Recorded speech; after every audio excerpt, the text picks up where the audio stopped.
सोचो, दो लोग हैं। एक इंसान बहुत पढ़ा लिखा है, इन्वेस्टमेंट की हर स्ट्रेटेजी जानता है, नंबर्स का मास्टर है।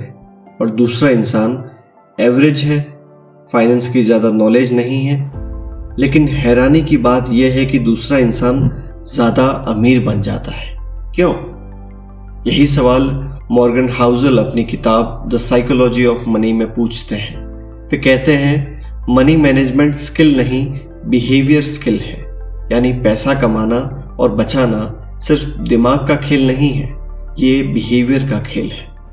हम अक्सर सोचते हैं कि अमीर बनने के लिए हाई आईक्यू चाहिए, स्टॉक मार्केट की समझ चाहिए, परफेक्ट स्ट्रेटजी चाहिए।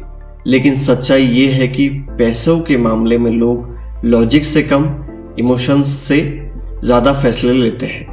कोई डर की वजह से पैसा इन्वेस्ट नहीं करता, कोई लालच में गलत जगह इन्वेस्ट कर देता है, कोई दिखावे में अपनी कमाई से ज़्यादा खर्च करता है और कोई पेशेंस रखकर धीरे धीरे वेल्थ बिल्ड कर लेता है। यानी खेल नंबर्स का नहीं, माइंडसेट का है। लेखक कहते हैं कि हर इंसान का फाइनेंशियल बिहेवियर उसकी लाइफ एक्सपीरियंसेस से बनता है। अगर किसी ने बचपन में गरीबी देखी है तो वो पैसा खर्च करने से डरेगा। अगर किसी ने इकोनॉमिक बूम देखा है तो उसे रिस्क लेने में मजा आएगा। यानी हम मनी डिसीजंस फैक्ट्स के आधार पर नहीं लेते, हम अपने पर्सनल एक्सपीरियंसेस के आधार पर लेते हैं। और यही वजह है कि दो इंटेलिजेंट लोग भी पैसों के मामले में बिल्कुल अलग डिसीजंस लेते हैं। अब यहाँ किताब एक बहुत पावरफुल आइडिया देती है, नो वन इज क्रेजी। जब कोई इंसान पैसा किसी अजीब जगह इन्वेस्ट करता है या बेवजह खर्च करता है तो हमें लगता है कि वो इरेशनल है।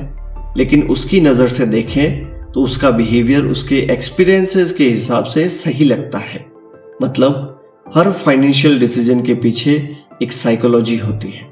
अब सबसे बड़ा लेसन आता है, वेल्थ दिखती नहीं है। हम अक्सर वेल्थ को कार्स, क्लोथ्स, लग्जरी लाइफस्टाइल से मेजर करते हैं। लेकिन राइटर कहते हैं wealth is what you don't see. जिसने महंगी कार खरीदी उसने वेल्थ दिखाई, लेकिन जिसने पैसा इन्वेस्ट किया और सिंपल लाइफ जी उसने रियल वेल्थ बनाई।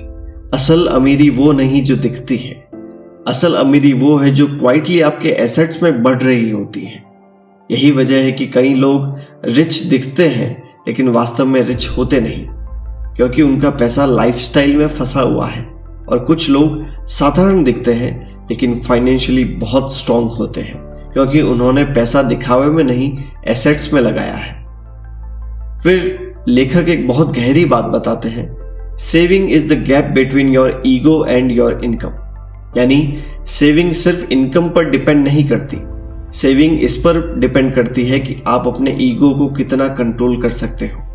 अगर इनकम बढ़ते ही लाइफस्टाइल बढ़ गया तो वेल्थ कभी नहीं बढ़ेगी।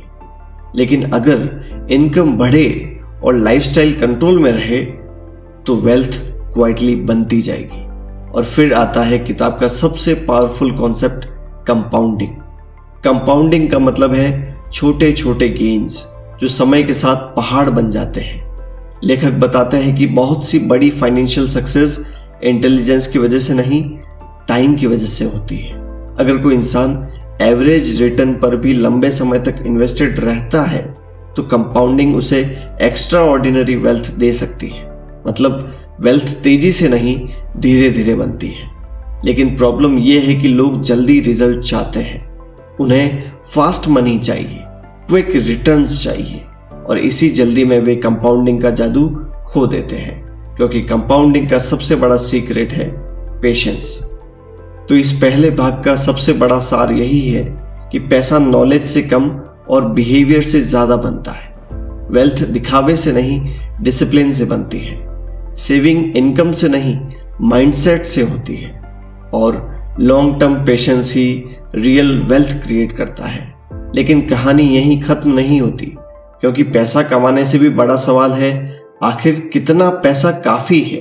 क्योंकि बहुत लोग पैसा कमाते कमाते ग्रीड के शिकार हो जाते हैं और वही ग्रीड उनकी बर्बादी का कारण बनती है। पार्ट 2 में हम जानेंगे कि इनफ समझना क्यों सबसे बड़ी फाइनेंशियल विजडम है और कैसे ग्रीड इंसान को सब कुछ खोने पर मजबूर कर देती है।